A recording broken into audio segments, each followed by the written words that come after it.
Bonjour, bonjour à tous. Alors, dans une actualité très chargée, qui demande pas mal d'investissement, qui demande pas mal de boulot, j'ai eu envie de faire une cartouche. Vous savez, les cartouches, c'est des petites séquences vidéo dans lesquelles on dit du mal de tout le monde. C'est effectivement destiné à se détendre, quoique ça aborde souvent des sujets très sérieux. Bon, donc c'est un petit truc d'humeur. Alors, plutôt que de le préparer, de faire des montages avant avec les séquences vidéo que je vais vous montrer et que je vais commenter, j'ai fait ça à l'arrache. J'ai fait ça à l'arrache, donc bon, c'est pas très grave. Ce sera sûrement du travail bâclé. Donc, allons-y. Alors, comme d'habitude, je vais dire c'est une petite séquence vidéo. Bon, ça, c'est les serments d'ivrogne, on le sait bien. La concision n'est pas le propre des avocats et sûrement pas le propre de votre serviteur. Bon, alors, on va commencer par quelque chose d'important euh, qui ne fait pas partie, bien que je vais dire du mal de certaines personnes, qui ne fait pas partie des choses qu'on aborde de façon très détendue. Voilà, je viens de recevoir ma convocation devant le tribunal correctionnel de Paris. Je vous rappelle que je suis poursuivi en diffamation par Madame Charline Avenel. Alors je vais recommencer à expliquer de quoi il s'agit. Madame Charline Avenel est une copine de Macron qui incarne, mais alors tout à fait la Macronie dans tout ce qu'elle a de détestable. Alors cette Madame Charline Avenel a été nommée rectrice d'académie de Versailles, je le rappelle. Le problème, c'est que personne n'est nommé à cette académie pour un premier poste. Mais elle, si. Mais surtout, elle n'avait pas les qualificatifs, les qualifications nécessaires pour pouvoir postuler à cette nomination. Alors, Emmanuel Macron, qu'est-ce qu'il a fait? Il a pris un décret en changeant les 10 critères. Et c'est comme ça qu'elle a été nommée. Alors, elle s'est signalée par diverses catastrophes. Il y a eu la malheureuse affaire Samuel Paty, où elle a, sans allitération aucune, complètement pataugé, d'autres événements. Et puis, il y a eu la fameuse affaire du harcèlement scolaire, où les services du rectorat d'académie avaient, je veux dire, brutalisé par lettre, euh, rabroué une famille qui essayait de trouver quelque chose, une solution pour leur enfant. Donc, ils se sont fait, je me répète, totalement rembarrés. Et malheureusement, quelques temps plus tard, le gamin de 15 ans s'est suicidé. Alors, ça fait un scandale national. Les politiques s'en sont émus. Monsieur Gabriel Attal a, je le rappelle, pris des communiqués. Il a dit que ce courrier était honteux. Moi, je l'avais qualifié d'infect, c'est pas très éloigné.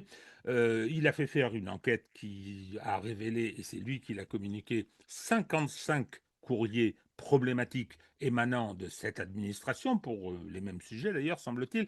Bon, toujours est-il que j'avais fait un article qui a eu royalement 4000 lecteurs, dans lequel j'analysais les conséquences juridiques de cette situation en disant qu'il serait bien que la justice puisse s'en préoccuper et s'en saisir, et qu'il y avait peut-être des qualifications pénales à trouver. Je me rappelle en particulier qu'on avait menacé dans ce courrier les parents qui insistaient pour qu'on protège leur enfant. On les avait menacés de euh, riposte judiciaire et de procédure à leur encontre.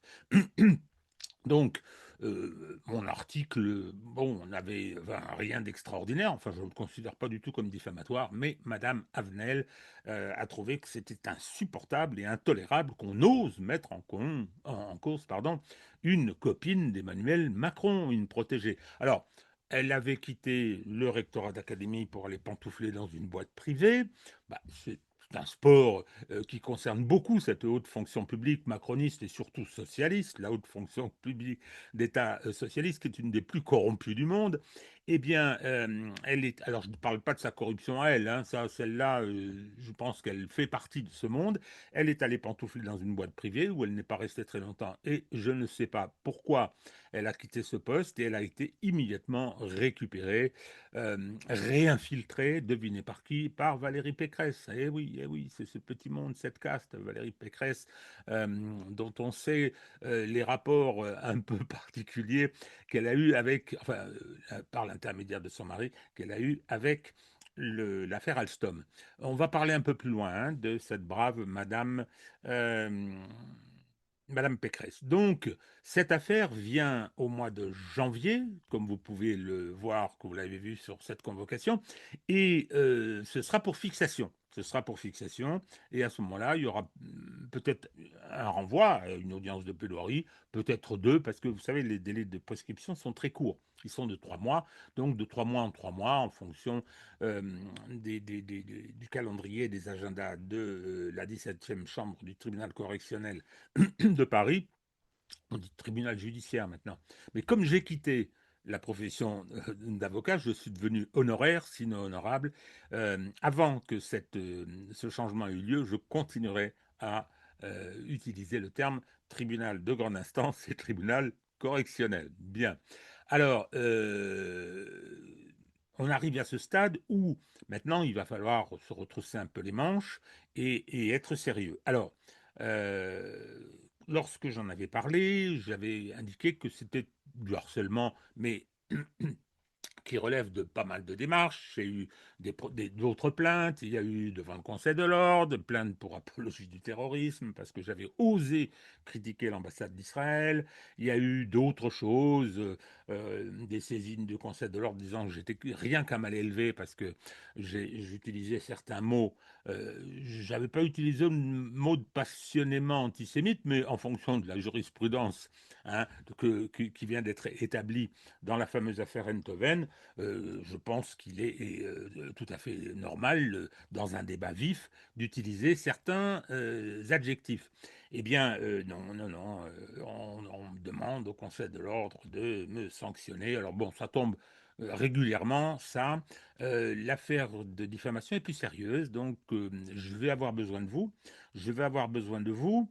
Il y a toujours en description il y a toujours l'adresse email de cette chaîne. Vous pouvez vous en servir si, alors je pense à ces confrères qui se sont manifestés pour venir en soutien. Je pense que ça, c'est une proposition qui m'a beaucoup touché. Je ne vais pas revenir en détail ou donner des noms. Ils se reconnaîtront. N'hésitez pas à me contacter de nouveau par l'intermédiaire de cette, pardon, par l'intermédiaire de cette adresse email. Et effectivement, je me ferai un plaisir de communiquer et de vous donner les éléments de fond de ce dossier. En ce qui concerne, alors c'est quelque chose, en ce qui concerne la dimension matérielle, c'est quelque chose qui effectivement nécessite une mobilisation, ça c'est pas pour moi, mais les gens qui m'aident pour cette affaire, commencer par mon avocat, eh bien je vous sollicite, c'est par l'intermédiaire de la cagnotte Tipeee, pour venir abonder euh, ben, les éléments, pour fournir les éléments qui permettent d'assurer cette défense, et puis d'autres, parce que comme je vous l'ai dit, il y a les procédures dont j'ai été l'objet. Alors certaines sont échues, mais j'entends leur donner une suite. J'entends leur donner une suite parce qu'au bout d'un moment, je pense que le code pénal peut avoir son utilité, et je pense en particulier aux plaintes pour dénonciation calomnieuse, parce qu'il faut savoir que les plaintes pour dénonciation calomnieuse, c'est pas seulement quand on a formulé contre vous une plainte pénale. Ça peut être des procédures administratives, ça peut être tout ce qui relève de sanctions qu'on souhaite obtenir par ces procédures. Donc, il va falloir se mobiliser là-dessus. Donc, j'aime pas trop tendre la sébille, mais je le fais d'autant plus à l'aise que ça n'est pas pour moi, c'est pour ceux qui me donnent un coup de main nécessaire, lequel coup de main m'évite de trop perdre de temps et de me consacrer aux combats qui sont les miens actuellement. Voilà, Ben voilà, je propose qu'on commence par l'actualité effectivement difficile, même si je vais un peu émettre quelques critiques rigolardes sur la façon dont l'information est traitée chez nous et dont ce genre d'images sont traitées, aussi tragiques soient-elles. Alors, il s'agit d'une vidéo qui se passe dans la ville de Pokrovsk. Alors, je garde la prononciation ukrainienne, parce que alors la prononciation, enfin le mot russe est absolument imprononçable, hein, et de toute façon, ça n'est pas quelque chose d'important. Alors, le problème, c'est que cette vidéo est assez extraordinaire. Alors, écoutez, elle est assez courte, je vous propose qu'on la regarde.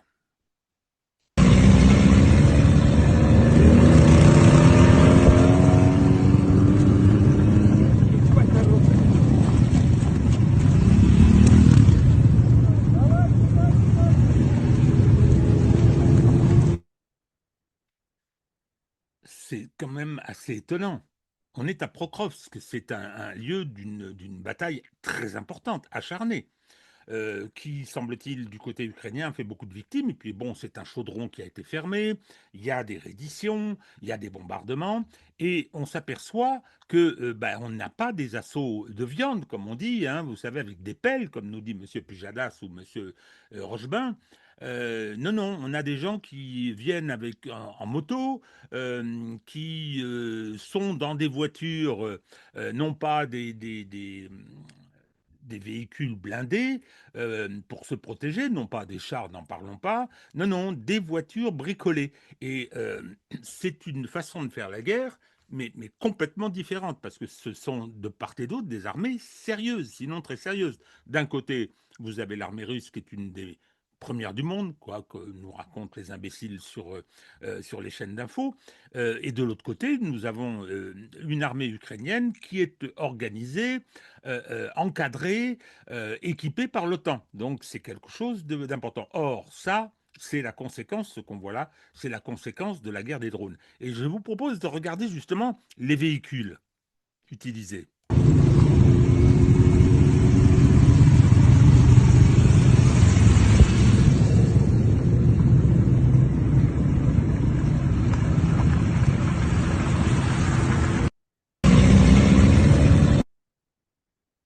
Et c'est caractéristique. D'abord, il n'y a plus d'affrontement frontal comme ça. Ce sont des équipes qui s'infiltrent de part et d'autre, parfois des poignées, hein, parfois des groupes de 2, 3, 4 à tout casser, et qui se battent comme ça. Alors c'est une guerre qui est terrible, parce qu'il y a des vidéos qu'on trouve sur Telegram où on voit que la guerre des drones est épouvantable. Dès lors que vous êtes repéré par un drone, pour lui échapper, c'est quasiment impossible. Et pourquoi est-ce qu'il y a ces véhicules? Alors, naturellement, sur les réseaux, j'ai vu, ah, vous avez vu le matériel de l'armée russe. Ben oui, parce que on l'a vu dans d'autres vidéos, quand les Ukrainiens voient fondre sur le véhicule dans lequel ils sont, et avec ces drones qui sont reliés par fibre optique, par conséquent qui diffusent des images impeccables, et ben, le seul moyen de sauver sa vie, c'est de sauter et de s'éloigner du véhicule. Et pour ça, il ne faut pas qu'il y ait de porte. Il faut que ce soit. Alors, on voit bien, c'est des bricolages de protection par rapport au, au drones. C'est quand même effectivement impressionnant. Et ce qu'on voit finalement, c'est que c'est la guerre du 21e siècle. L'hypersurveillance du front, la guerre numérique, la guerre des drones ont complètement transformé la façon de faire la guerre. Euh, on est le 11 novembre aujourd'hui. 80% des tués de la Première Guerre mondiale n'ont pas été tués par des balles, mais par des éclats d'obus. C'est l'artillerie qui a tué. Le feu tue, disait Pétain. Eh bien, là, on est dans une situation, mais radicalement différente. D'ailleurs, j'invite, et je l'ai mis en lien hypertexte dans un de mes articles, j'invite à aller lire un article qui a été écrit, c'est une interview en fait, d'un ancien chef d'état-major de l'armée russe, qui avait été limogé parce qu'il avait des désaccords il y a une grosse dizaine d'années, sinon une quinzaine d'années, et il décrit ce qu'est devenu le front. Édouard Husson l'a également relayé. C'est quelque chose d'absolument étonnant, hein. Et en tout cas, hein, nos militaires de plateau, nos commandants de temps de paix, hein, il y a deux sortes, hein. Nous, on a les, les deuxièmes sections, ceux qui sont en traite et qui viennent un peu tapiner sur les chaînes d'infos. Et nous avons les chefs de l'armée qui viennent faire quelques rodomontades pour les uns en treillis. On reparlera un peu plus loin du patron de la gendarmerie. Eh bien, effectivement, il va falloir qu'ils se mettent à jour, hein, parce que c'est plus du tout la même musique. Bon, maintenant, on va rester dans l'actualité internationale et on va passer la parole à un prix Nobel de la paix. Un prix Nobel de la paix. Alors, il s'agit bien évidemment de Corina Machado, l'opposante vénézuélienne. Alors, vous allez voir, cette séquence est extraordinaire. D'abord, regardez bien son visage. Elle s'est maquillée pour ressembler au fameux héros Joker du cinéma américain. C'est assez terrible, ça lui donne un air tout à fait épouvantable. Open Venezuela for foreign investment. I am talking about a $1.7 trillion opportunity, not only in oil and gas. Alors, elle est en train de débattre, oui, j'ai oublié de le dire, elle est en train de débattre avec des investisseurs américains, avec des hommes d'affaires américains qui sont très liés naturellement à l'État profond, hein, et donc elle les dit alors avec un visage plein de gourmandise. Venez, venez, vous allez voir, hein, il y a tout un tas de trucs à voler, on va tout privatiser, tout vous donner, il n'y a pas de problème, ça montre bien deux choses, hein. Which Allons-y. is huge, and you know that the opportunities, because we will open all upstream, middle stream, downstream to all companies, but also in mining, in gold, in infrastructure, power. We have our grid right now has a 17 gigawatt opportunity of energy potential that needs to be rehabbed. Certainly for technology and AI and tourism. You know, Venezuela has 2,800 kilometers of pristine Caribbean coastline ready to be developed. So this is. Bon, c'est absolument terrifiant, quoi, hein.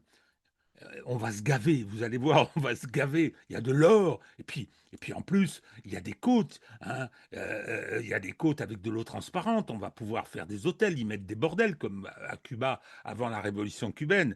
Mais peut-on être à ce point plus transparent, hein? Et je disais, ça montre deux choses. C'est qui est cette personne, mais aussi qui sont le comité Nobel qui sont les gens qui composent le comité Nobel pour avoir donné le prix à cette personne, cette caricature de personne. Going to be huge. We will bring rule of law. We will open markets. We will have security for foreign investment and a transparent, massive privatization program that is waiting for you.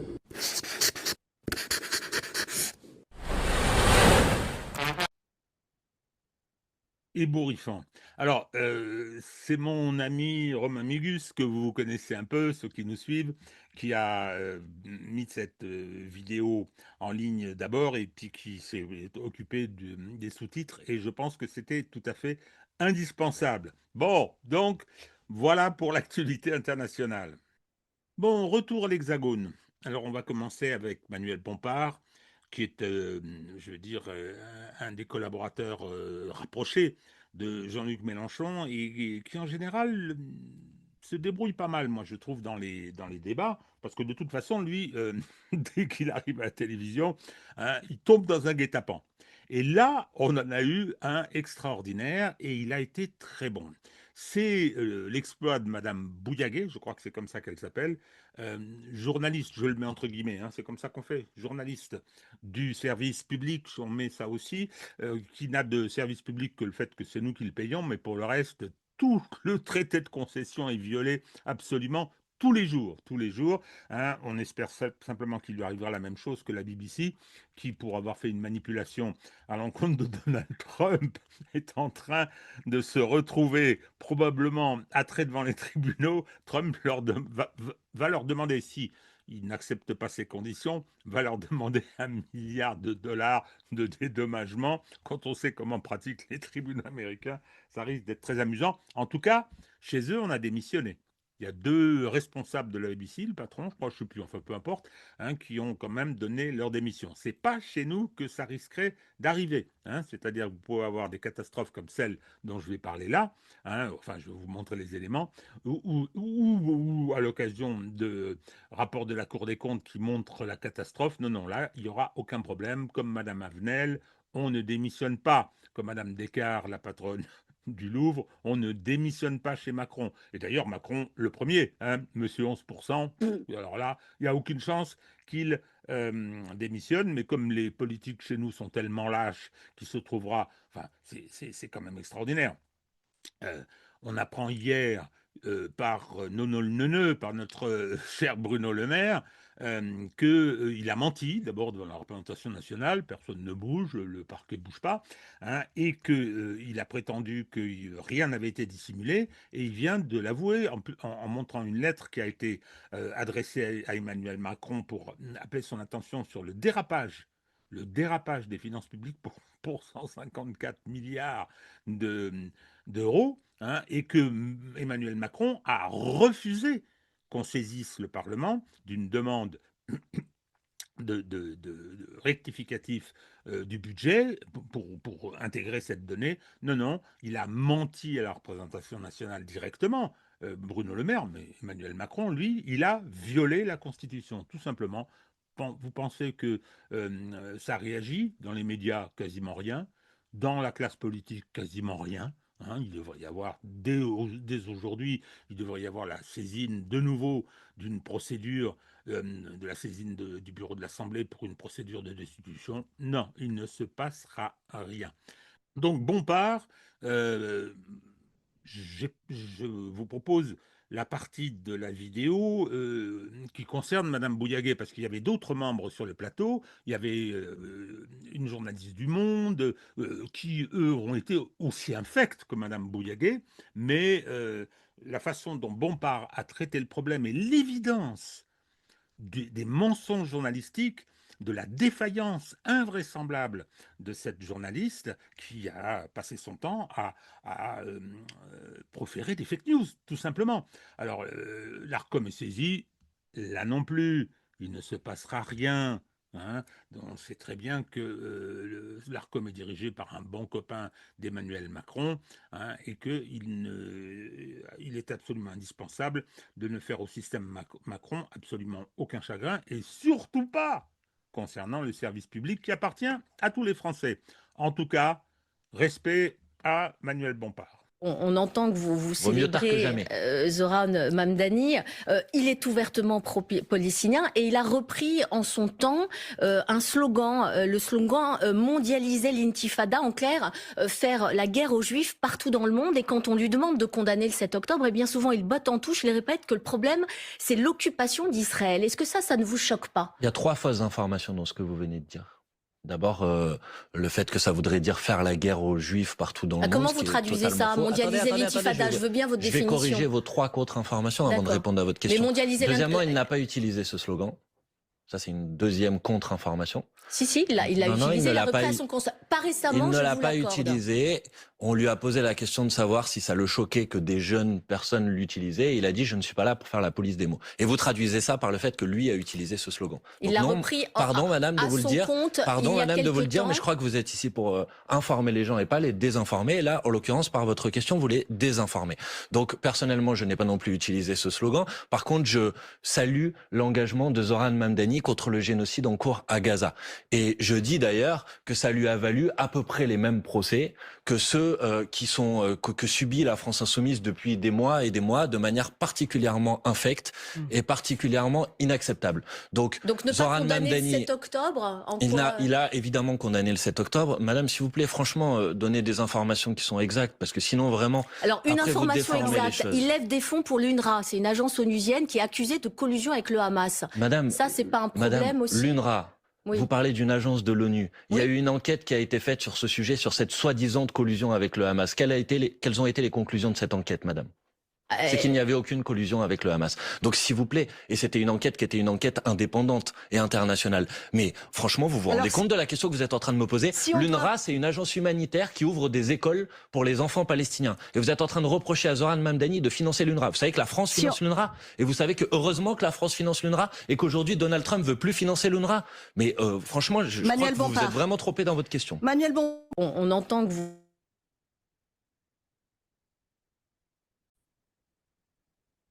Alors, on peut légitimement se poser la question, mais cette Madame Bouillaguet, elle prend ses ordres qui? Qui est le rédacteur en chef des journaux, d'actualité, des émissions politiques sur le service public? Mais c'est invraisemblable. Restons 2 secondes sur la question de l'UNRWA. Il dit c'est l'ONU. Oui, ben oui, c'est une agence de l'ONU qui a été créée il y a très longtemps.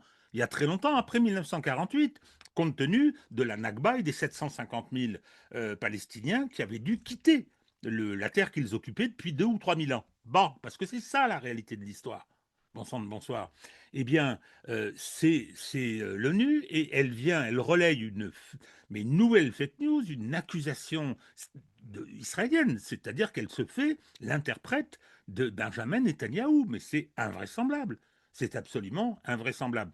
Et d'ailleurs, mais ça embraye sur ceux qui sont un peu en panique, parce que j'ai vu quelque chose sur les réseaux.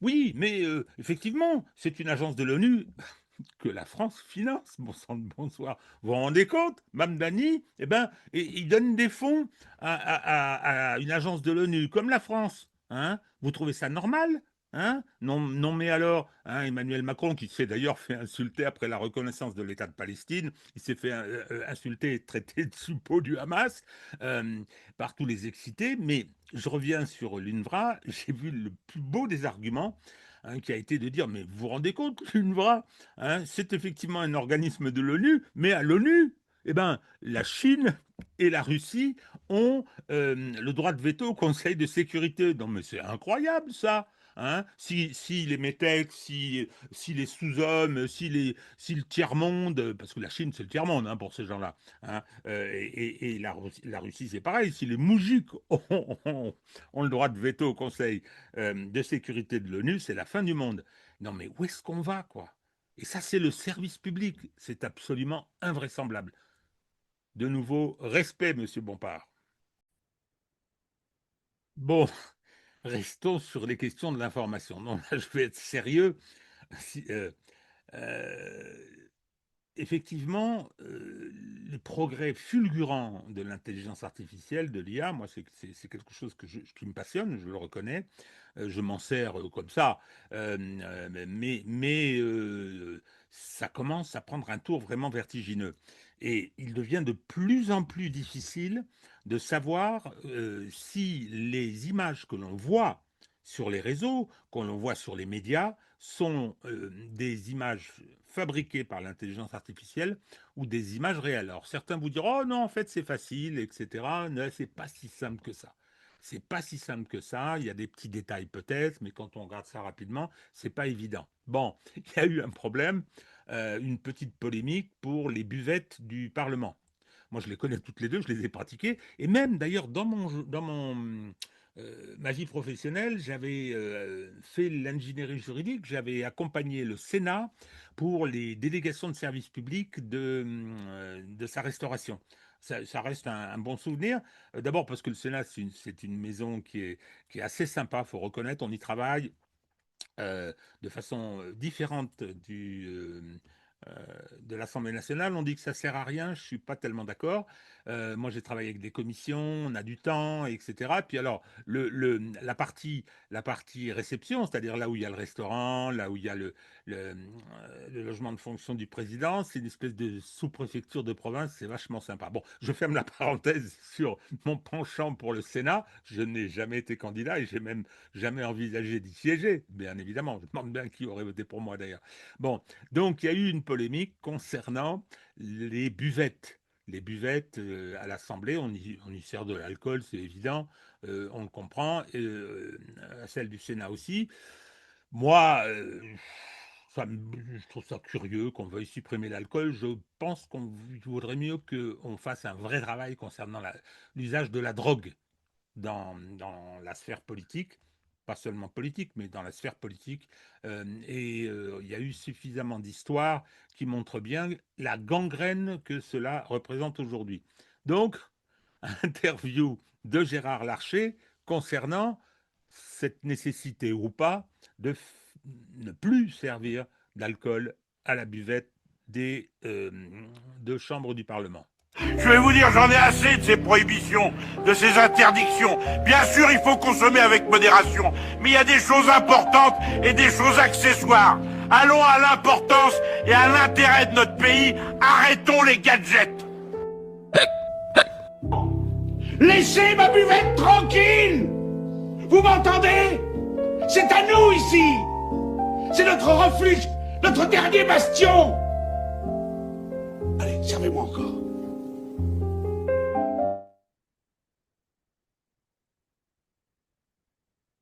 Non, mais c'est terrible, hein, parce que la voix est impeccable, quoi. Oh, mon Dieu, mon Dieu, mon Dieu. Pourvu que ça ne m'arrive pas, ce genre de choses, parce qu'il y en a qui seraient capables de le prendre pour argent comptant, hein. Bon, eh bien maintenant, continuons. Alors, on va parler de quelqu'un que j'aime bien, c'est Valérie Pécresse, une sombre nullité politique qui a réussi à récupérer la région Île-de-France dans des circonstances, enfin, régulières, hein. Il n'y a pas eu d'illégalité, mais euh, c'était en face d'elle, c'était les équipes Hidalgo qui sont quand même calamiteuses. Parce que là, il ne s'agit pas de Paris et de la petite bourgeoisie urbaine bobo, hein, qui est la seule à voter, c'était beaucoup plus large. Et Valérie Pécresse a réussi à devenir présidente de région, tout le monde a oublié d'ailleurs, et elle a quand même fait une belle, très belle carrière politique, puisque après une primaire absolument grotesque, elle a été la candidate des LR, les Républicains, en 2022, et avec les résultats spectaculaires que l'on connaît. Alors, ça ne doit pas couper le sifflet, elle continue à venir pérorer sur les plateaux, et là, elle est venue expliquer qu'il ne fallait pas trop faire de la morale, et que surtout, il ne fallait pas faire une alliance avec les extrêmes, hein, et en l'occurrence, les LR avec le RN. Voyons ce qu'elle a à nous dire. Ma ligne, elle est très claire, elle n'a jamais varié, jamais changé. Moi, je suis contre les extrêmes, je suis contre la LFI et je suis contre le RN. Mais comme je suis contre la LFI et le RN, je suis aussi contre tous ceux qui s'allient avec eux. Parce que quand on fait le NFP, on s'allie avec la LFI, donc on accepte que la LFI rentre dans... vous votez socialiste. Et donc, ceux qui s'allient avec le RN ne font plus partie de la droite républicaine. Et je le dis aussi très solennellement, le jour où la droite républicaine s'alliera avec le RN, elle disparaîtra. Donc, républicaine s'alliera avec le RN, elle disparaîtra. Donc, entre un socialiste s'alliera avec le RN, elle disparaîtra. Donc, entre un socialiste s'alliera avec le RN, elle disparaîtra. Donc, entre un socialiste d'un côté.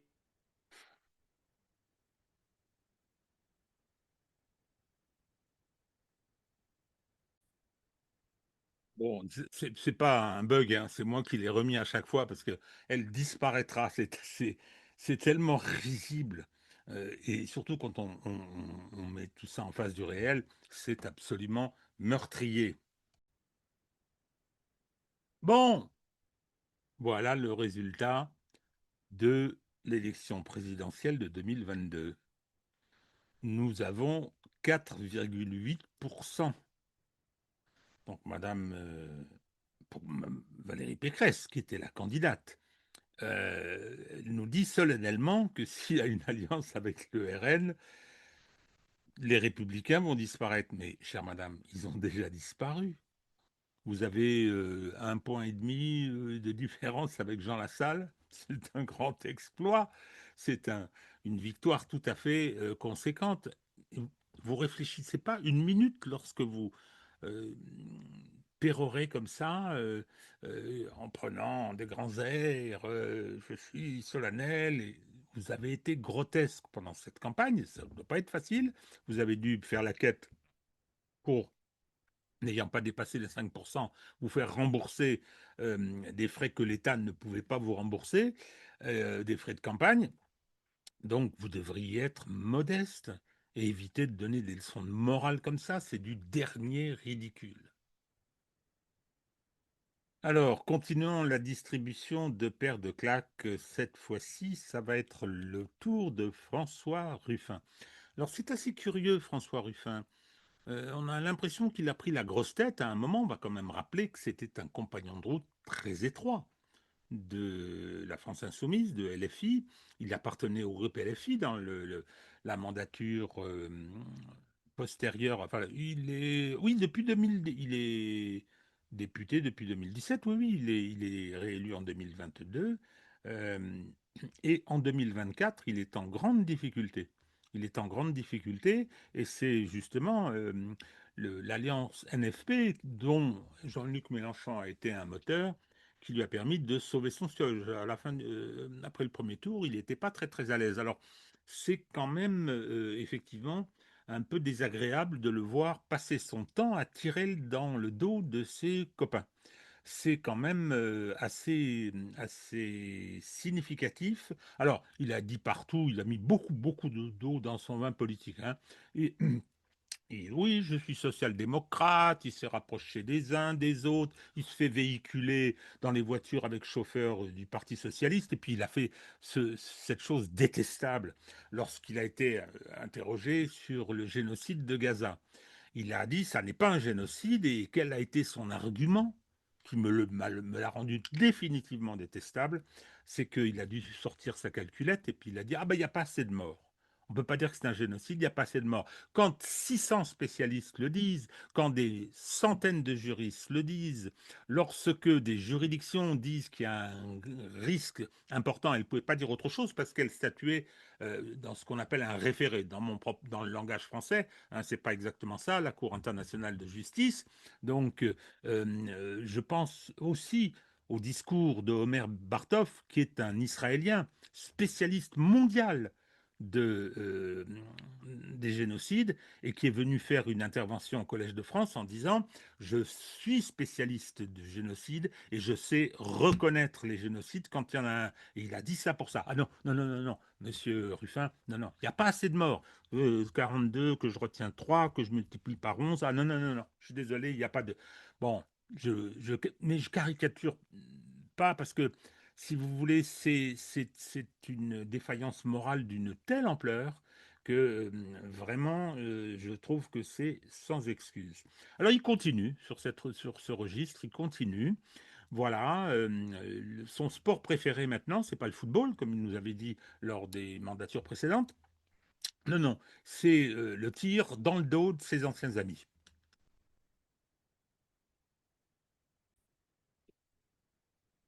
Cette question de la laïcité du communautarisme, ça divise effectivement à gauche. Oui, puisque vous avez parlé d'instrumentalisation par le Rassemblement national au début de cette anecdote des jeunes filles voilées à l'Assemblée nationale. Omar Souleyman, auteur des Complices du mal aux éditions Plomb, dit « La France insoumise instrumentalise les islamistes pour des raisons clientélistes et électorales ». Est-ce que vous êtes d'accord avec lui ? Je sais qu'il y a un certain nombre de camarades de la France Insoumise qui l'ont quitté dans le Nord parce qu'ils considéraient qu'il y avait de l'entrisme des frères musulmans à l'intérieur. Une bienveillance je ne le dirai pas de manière générale. Maintenant, je vais vous dire, je vais vous citer la loi de 1905, qui est une loi qui a été effectuée après 3 années de travail parlementaire, qui est un espèce de trésor qui doit nous permettre de nous guider encore dans cette période-là. Vous dire que cette loi de 1905 elle a des articles qui permettent une politique pénale. Vous n'avez pas répondu à Anne. Oui, mais moi aussi, je vous parle de maintenant. Je vous parle de maintenant. Elle a des articles qui permettent une politique pénale. Et si on considère qu'il y a de l'entrisme, qu'il y a des choses qui ne vont pas parce qu'on glisse dans le politique, il y a l'article 31, 34, 35 qui permet au ministre de la Justice de saisir les procureurs et de mener des enquêtes et de faire qu'il y ait des procès liés à ça. Je termine. Vous dire que depuis des années qu'on discute de ça, M. Darmanin, M. Retailleau et ainsi de suite, qui sont des incendiaires de la République, qui ont des grands mots, pas une seule fois, ils n'ont utilisé les articles 31, 34, 35 de la loi de 1905 pour dire il y a un souci. Il devrait le faire. Évidemment.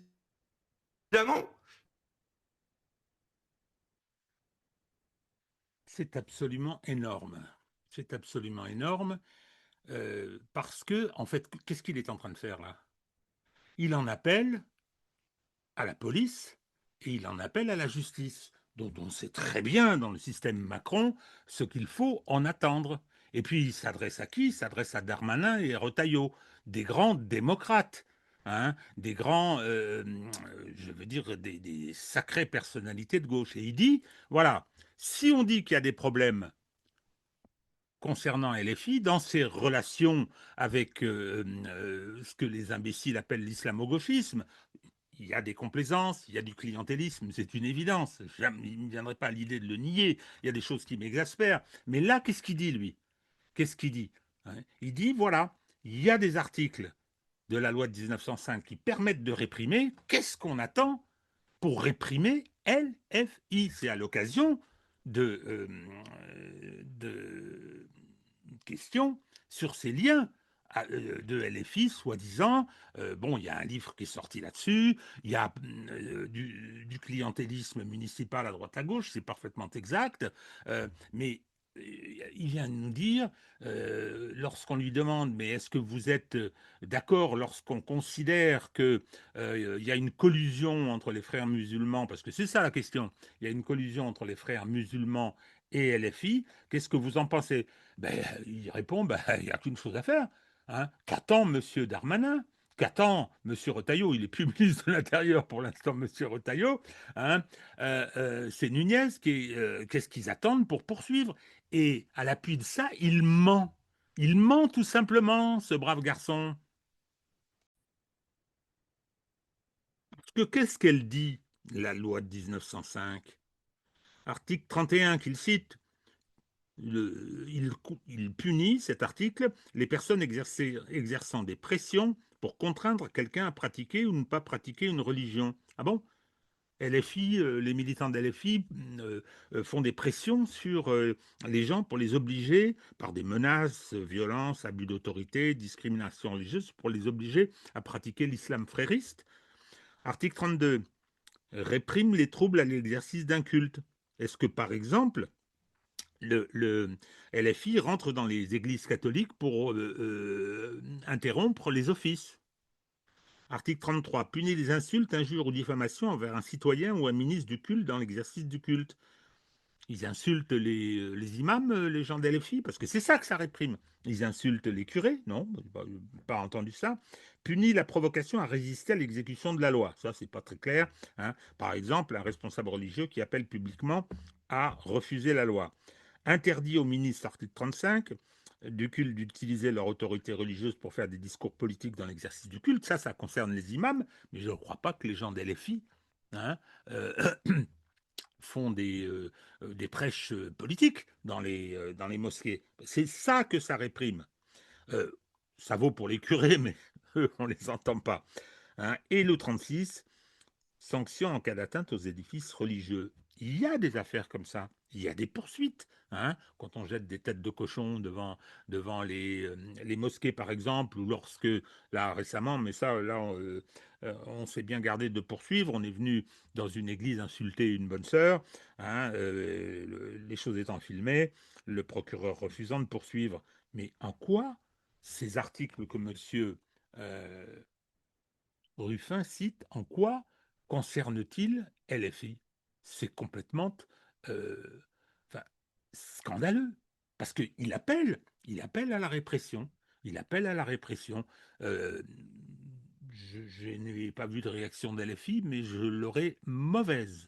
En tout cas, M. Ruffin en appelle à M. Retailleau et à M. Darmanin pour qu'on lance des poursuites contre LFI. Je suis désolé, il n'y a pas d'autre interprétation. Cette façon qu'il a eu de répondre, il pouvait dire oui, je considère qu'il y a du clientélisme, il y a des complaisances, il peut le dire. Moi, je pense sur certains endroits, sur certaines choses, il y a des complaisances, oui, hein, mais j'en appelle pas à la répression. Hein. Il s'en remet à Retailleau et à Darmanin. Il leur reproche de ne pas l'avoir fait. Non, on ne peut pas me dire que j'exagère, c'est pas vrai. Ça, ce sont les mots qu'il utilise et les mots qu'utilise la loi. Bon, autre séquence concernant Ruffin, qui montre bien ce qu'il est devenu, un sale petit politicien, quoi.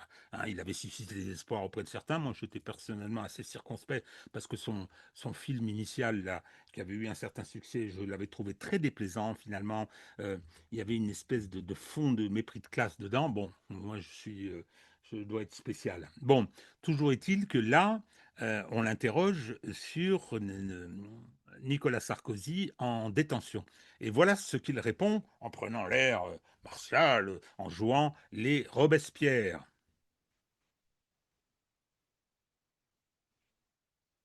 Est-ce que vous souhaitez que Nicolas Sarkozy sorte de prison? Qu'il reste en prison et qu'il y reste le plus longtemps possible. Et pourquoi?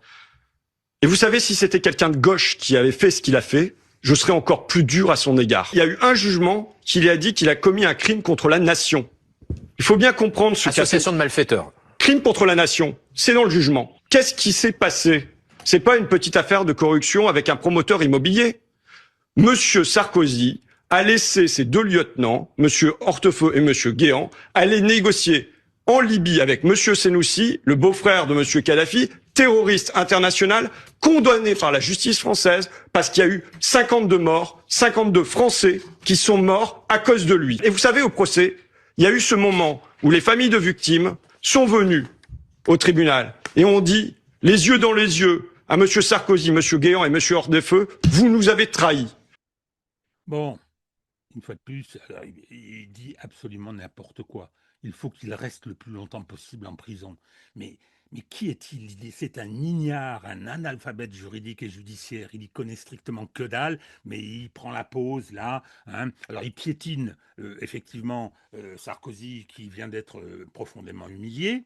Là, lui, il n'est pas gêné là. Hein. Il y va. Et qu'est-ce qu'il fait?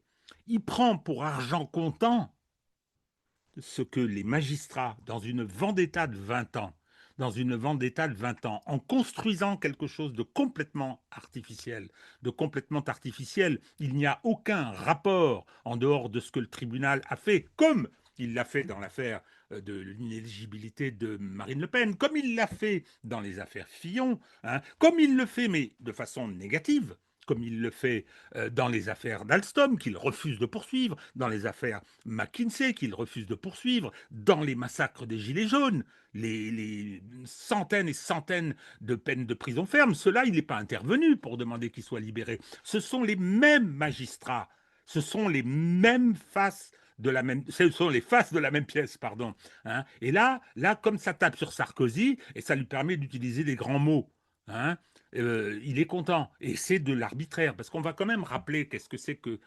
alors, sur le fond, je ne suis pas l'avocat de Sarkozy, je ne le serai jamais, hein, mais je continuerai à me battre, et vous le savez, ceux qui me suivent, hein, que je radote là-dessus, que je m'égosille et que ça ne sert à rien, hein, contre cette politisation de la justice, parce que le massacre judiciaire des Gilets jaunes, hein, l'encadrement de la population française au moment du Covid et la condamnation de Nicolas Sarkozy, c'est la même chose, ce sont les mêmes. Bon sang de bonsoir. On relaxe pour les mêmes faits François Bayrou, parce qu'il est à ce moment-là Premier ministre, ou il va l'être, je ne sais plus, hein, et on condamne Marine Le Pen, comme ça s'est passé en Roumanie, parce qu'il faut la disqualifier, puisque les couches populaires votent pour elle, à hauteur de 35%. Donc, c'est aussi simple que ça. Donc, et lui, il est content. Lui, il parle crime contre la nation. Mais qu'est-ce que tu connais, imbécile? Sur le plan juridique, d'abord, c'est pas un crime. C'est pas un crime. Hein. Le tribunal n'a pas pu le condamner pour avoir commis un crime contre la nation. Hein. Et si quand les tribunaux le font, ils ne rendent pas des jugements, ils écrivent des tracts. OK? Bon. Donc, le problème, c'est que Nicolas Sarkozy, dans une affaire où il n'a pas été établi parce que c'est quoi l'affaire? C'est les soi-disant 50 millions d'euros qui ont été demandés à Kadhafi et qu'il aurait versé par je ne sais quel intermédiaire, hein, pour la campagne de 2007, c'est-à-dire il y a 20 ans. Ça n'a jamais été prouvé. Mais on a réintroduit une accusation et une qualification d'association de malfaiteurs, qui est une interprétation strictement jurisprudentielle d'un texte boiteux, débile. Tous les avocats pénalistes dont j'ai fait partie, hein, vous disent que c'est une hérésie, cette infraction, mais lui, il est tout content. Il est tout content. Hein. Il applaudit probablement la prochaine fois quand il y aura comment dire, des gilets jaunes et borniers, hein, quand il y aura des NAS dans les manifs, etc., puisque c'est ces petits amis-là, hein, qui ont condamné Sarkozy pour un crime contre la nation, sont à chaque fois à la manœuvre. Tiens, François Ruffin, ça vous a plu, hein, l'affaire Samuel Paty, je suppose? Samuel Paty, c'est qu'on a fait effectivement un soi-disant fonds pour lutter contre la radicalisation. On l'a abondé, pas de somme importante, ce n'est pas les 600 millions d'euros que la magistrature française, le parquet refuse de poursuivre, qui ont permis des corruptions géantes et l'arrivée d'Emmanuel Macron au pouvoir. Hein. Non, non, là, c'est 2 millions d'euros. Hein. Et ça a été distribué aux copains. Et le tribunal ne bouge pas. Le tribunal ne bougera pas. Entre deux condamnations de Sarkozy, hein, il va rester tranquille. Il va trouver une prescription pour Alexis Colère, compte tenu des relations d'Alexis Colère avec l'armateur MSC aujourd'hui, sur lequel pèsent de très lourds soupçons de narcotrafic, la Cour de cassation a dit c'est prescrit, comme pour Ferrand, hein, la prescription à géométrie variable. J'en ai marre de ces attitudes-là, de petits coqs ignares. Bon, sur le plan juridique et judiciaire, ça y est, il a réussi à m'énerver. Sur le plan juridique et judiciaire, Nicolas Sarkozy a fait l'objet d'une condamnation avec mandat de dépôt exclusivement. Exclusivement. Il n'y avait pas de justification juridique et judiciaire, exclusivement pour l'humilier. Pour l'humilier. Hein. Lorsqu'on prononce un mandat de dépôt, c'est parce qu'il y a des impératifs. Il y a des impératifs sur le risque de fuite, il y a toute une série de critères. Hein. Et là, quand il dit « je veux qu'il reste en prison », mais enfin, hein, dès lors que Nicolas Sarkozy a fait appel, il va être à nouveau jugé par la Cour d'appel, qui va rejuger cette affaire, reprendre le jugement. Il est donc indispensable qu'il se retrouve devant la Cour d'appel dans les mêmes conditions, avec la même présomption d'innocence que lors de la première instance. C'est ça, monsieur Ruffin. Hein, vous voulez être président de la République? Parce qu'un jour, Emmanuel Todd a dit qu'il faudrait que ce soit Ruffin qui soit président de la République, mais pauvre minable. Hein. Non, mais c'est tellement... Moi, chaque fois, je pense à tout ce pourquoi je me suis bagarré, au travail que j'ai fourni pour expliquer un certain nombre de choses. Hein. Je pense à ces affaires, hein, les petits copains de Ruffin, là, ceux qui parlent de crimes contre la nation. Lorsque le procureur requiert contre les gilets jaunes, plus le gilet est jaune, moins la matière est grise. Ça doit lui plaire, ça. Quand on voit les films qu'il fait, qui sont en général insultants pour la classe ouvrière. Bon, vraiment, ce type me sort par les yeux. Hein, et donc, voilà, bon, ben, vous allez dire que je me suis défoulé. Ça doit être ça, mais franchement, franchement, franchement. Alors, il n'est pas le seul. Hein, alors, pas à ce niveau, pas à ce niveau-là de forme de moralité de bassesse, d'immoralité de bassesse, pardon. Hein, il y en a d'autres.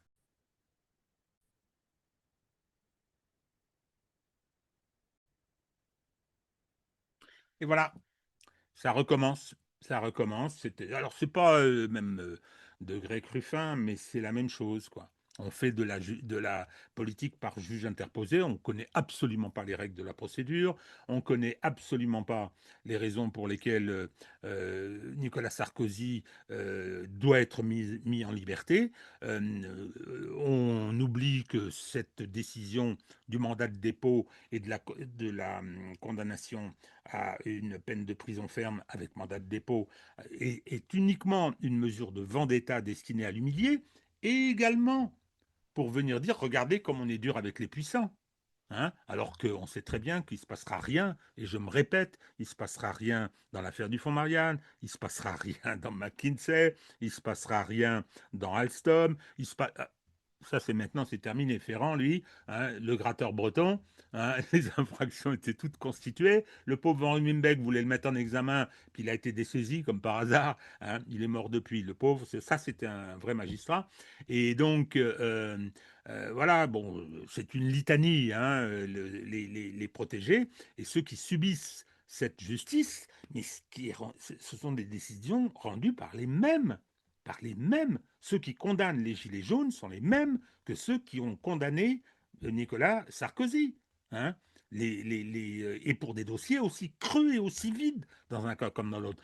Le système Sarkozy repose, et on va en parler, le système Sarkozy, pardon, le système Macron, qui est un système autoritaire, qui est un système en voie de fascisation, il a deux outils extrêmement importants pour survivre. Il a la police et la justice. La justice qui est la clé de son arrivée au pouvoir, avec la disqualification de Fillon, et la clé de son maintien au pouvoir. Alors, lui-même, il a l'immunité, notre ami Macron, mais autour de lui, le gang hein, n'a aucune immunité. Hein, il est au-dessus de la loi. Hein, parce que lorsque Philippot vient dire que le président de la République n'est pas au-dessus de la loi, ce que je vois à l'occasion de cette décision, c'est que l'ancien président de la République, pour des faits qui étaient antérieurs à son élection, hein, est au-dessous de la loi. Et dans toutes les affaires pour lesquelles, parce que ça fait 20 ans que ça dure, il y a eu les affaires de Bordeaux, il y a eu tout un... Ils ont fini par construire ça, tout comme ils l'ont fait d'ailleurs avec Marine Le Pen, quand il s'agit de disqualifier Marine Le Pen. Là, c'est une décision très directement politique. Il suffit de lire le jugement, c'est pas un jugement, c'est un tract, je me répète, mais en ce qui concerne Nicolas Sarkozy, c'est une vendetta qui présente l'avantage de dire, regardez, on est indépendant, hein, on n'est sûrement pas impartiaux, on fait de la politique, hein, mais on se passe les nerfs sur Sarkozy, et puis ça nous permet au passage de dire qu'on est impartiaux, ce qui est faux. Voilà. Alors, on va terminer avec notre ami le patron des Pandores. Je ne me rappelle plus de son nom, mais c'est pas grave. Vous le retrouverez pour ceux que ça intéresse. Alors, j'ai dit que les outils du maintien au pouvoir d'Emmanuel Macron, son arrivée, la justice a une responsabilité écrasante. Son maintien, les forces de répression ont une responsabilité écrasante. On l'a vu au moment des Gilets jaunes. Ils ont massacré tranquillement, hein, amputation, éborgnage, nasse, arrestation, garde à vue illégale, etc. Ça, là, il n'a manqué personne. Ensuite, quand on leur a demandé d'encadrer la population au moment du Covid, j'invite à la lecture d'un livre qui s'appelle L'Attestation. L'attestation, c'est cette attestation qu'on devait remplir pour se donner le droit de sortir pour aller s'acheter à bouffer. On est le pire pays du monde. On a eu 1,5 million d'amendes qui ont été distribuées contre 17 000 en Grande-Bretagne. C'est-à-dire que là, les gendarmes, ils survolaient les forêts en hélicoptère au cas où il y aurait eu un gars hein, qui se serait baladé tout seul, sans gêner personne, ou les gens qui allaient faire du surf en ne gênant personne. Non, non, ils y allaient. Hein. La loi, c'est la loi, il fallait faire respecter ça. On avait les forces de l'ordre qui venaient devant les hypermarchés ou supermarchés pour contrôler le contenu des caddies. Hein, je me rappelle de cette humiliation qu'on a fait subir à une personne en lui demandant si c'est parce qu'elle avait la gastro qu'elle achetait du Coca-Cola avec des packs de Coca. Bon, et donc là, ils ont été, mon vieux, ça a été extraordinaire. Et il y a eu 21 millions de contrôles. Vous vous rendez compte? Non, mais c'était l'encadrement dystopique de la population française à cette occasion. Je ne parle pas de la façon dont la France a géré le Covid. Dans tous les pays, on a tâtonné, on ne savait pas très bien comment l'appréhender. Il y a eu des manipulations politiques, évidemment. Il y a eu des manipulations et de la corruption géante avec Pfizer et la Commission européenne, c'est parfaitement exact, mais je reconnais que c'était une phase très particulière. Mais dans cette phase particulière, hein, la France a été un des pays les plus répressifs du monde, bien pire qu'en Chine. Tous les gens qui ont été là-bas ou qui étaient en Chine à ce moment-là vous disent que c'était pas facile, mais c'était pas la façon dont ça s'est passé en France. Eh bien, aujourd'hui, le patron de la gendarmerie nous prévient, ça va continuer. Si nous avons un engagement majeur à l'Est, par exemple, je pense que ça ne se passera pas. Je l'interromps une seconde, mais c'est énorme, quoi. Il nous parle de la guerre, bien sûr. Hein. Quand c'est pas l'insurrection des Gilets jaunes, quand c'est pas le Covid, hein, c'est la guerre. Et donc, par exemple à l'Est, sans blague, par exemple à l'Est, mais il se fout de ma gueule, là. Je suis désolé, il se fout de nous. Hein. On sait très bien les rodomontades, on sait très bien le bellicisme en direction de la Russie. Hein. C'est tous les jours dans les médias et c'est l'objet d'un débat. Bon, donc, par exemple à l'Est, qu'est-ce qui va se passer? Sans agitation sur le territoire national. Je pense que nous pourrons avoir l'action de proxy, des actions de sabotage, mais aussi des manifestations. Alors, des actions de proxy, c'est-à-dire que des gens qui ne sont pas d'accord, hein, ce sont des proxys, parce que c'est ce qu'il dit, je suis désolé, ce sont des proxys de la Russie, bien sûr, de l'ennemi, hein, qui vont faire des sabotages. Bon, il a 4 guerres de retard, mais bon, c'est pas grave. Continuons. Je ne suis pas sûr que tous nos concitoyens soient favorables à ce type d'engagement, par exemple. Donc je pense qu'on pourra avoir de l'agitation. Donc c'est, je pense, à cette hypothèse à laquelle nous devons nous préparer. Et voilà. Il y a des gens qui ne seront pas d'accord. Bah, c'est le propre de la démocratie, c'est le désaccord, peut-être, non? On en discute, mais jusqu'à présent, le Parlement n'a jamais été consulté hein, sur l'éventualité de troupes au sol, hein, comme dit la coalition des Chihuahuas. Eh bien, lui, il nous dit, voilà, il y aura des gens, et donc, il va y avoir des troubles, parce que c'est inadmissible de ne pas être d'accord avec ce que veut le président de la République, monsieur 11%. Hein, et donc, le chef de la gendarmerie, le patron de la gendarmerie, tout comme l'a fait le nouveau patron de l'armée française, l'homme Soja, tout comme l'a fait le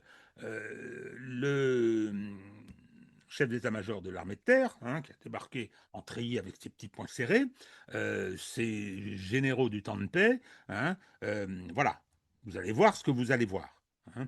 Alors, Madame Vautrin, la ministre de la Défense, a dit oh, il faut qu'on soit prêt dans 3 ans, 4 ans. Non, non, non, Madame Vautrin, vous baratinez là.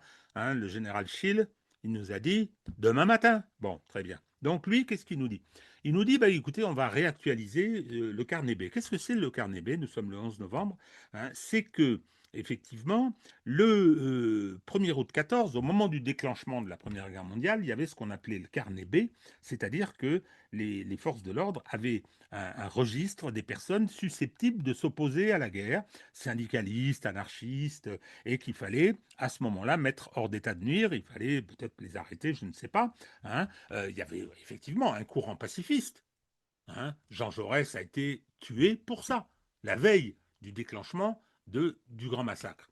Donc lui, il a envie de remettre ça. Il a envie de remettre ça, donc il nous dit, voilà, ceux qui ne seront pas d'accord avec le départ en guerre, qu'on est en train de nous imposer de façon complètement artificielle et de façon folle, d'une certaine manière, parce qu'on n'a absolument pas les moyens de se lancer dans ces rodomontades et d'engager quelque action de force que ce soit, comme a priori, en plus j'ajoute qu'on a un gros avantage. Nous, c'est la force de dissuasion. Donc, c'est une hypothèse qui est mise en avant pour dire, écoutez, voilà, si vous bougez, on vous réprimera. Si jamais la situation se dégrade, si pour essayer de préserver son pouvoir politique, comme ça se passe en Allemagne, comme ça se passe en Grande-Bretagne, eh ben, on pousse dans une direction belliciste, nous, on sera là, fidèle au poste, pour soutenir monsieur 11% et exécuter ses ordres. Je n'ai pas dit qu'il ne fallait pas exécuter les ordres du chef de l'État, hein, mais il faudrait peut-être un peu réfléchir à la légitimité. Tout ça est très très grave. Tout ça est très grave. Cette séquence qui vient de se dérouler, dont j'ai parlé, les patrons des différentes armes, dont celui de la gendarmerie qui vient effectivement nous engager dans cette voie, c'est ce que j'appelle le fascisme déjà là. C'est très grave, très inquiétant, et donc il faut vraiment qu'on ne se laisse pas faire. Désolé, il y a eu des aspects amusants dans notre petite séquence. Là, c'est une occurrence un peu désagréable. Ce que je souhaite simplement, c'est que les Français se ressaisissent, qu'à l'occasion des échéances qui viennent, parce qu'il y en a quand même, qu'on le veuille ou non. Alors, attention, hein, il peut très bien y avoir une opération. On a déjà réussi à disqualifier Marine Le Pen. S'il y a un candidat qui est gênant, ça peut être Jean-Luc Mélenchon, ça peut être Bardella qui n'aurait pas été enrubanné par les grands intérêts qui sont déjà au travail. Bon, ben écoutez, ceux-là, ils vont avoir les pires ennuis. Les copains magistrats de Philippot et de Ruffin s'occuperont d'eux, soyez tranquilles. Et pendant ce temps-là, hein, la candidature de Raphaël Glucksmann, qui est l'autre Macron, hein, dont je pense qu'il lui est déjà dans les tuyaux, pour essayer, et c'est la raison pour laquelle le service public a décidé de le soutenir, hein, avec nos deux amis Patrick Cohen et Thomas Legrand, je pense que c'est possible que l'opération de 2027 réussisse. Regardez ce qui s'est passé en Roumanie. Hein. Roumanie, on n'a pas annulé les élections, on les a empêchées, ce qui n'est pas la même chose. Le premier tour, la Cour suprême a dit le résultat du premier tour ne me convient pas, donc j'arrête le scrutin. Elle n'en avait ni les compétences, ni le pouvoir, ni les raisons juridiques. Ça a gêné personne. Hein. Donc ça peut très bien se passer chez nous. Et à ce moment-là, hein, on fait élire Glucksmann, et puis Macron devient Premier ministre, et puis en 2032, hein, il se représente, il nous fait un coup Poutine-Medvedev. Hein, on va s'inspirer des moujiks, pourquoi pas. Bon, allez, j'ai déjà été beaucoup trop long. Je vous dis à très bientôt. Excusez-moi encore. Effectivement, c'était un peu à l'arrache, mais c'est bon.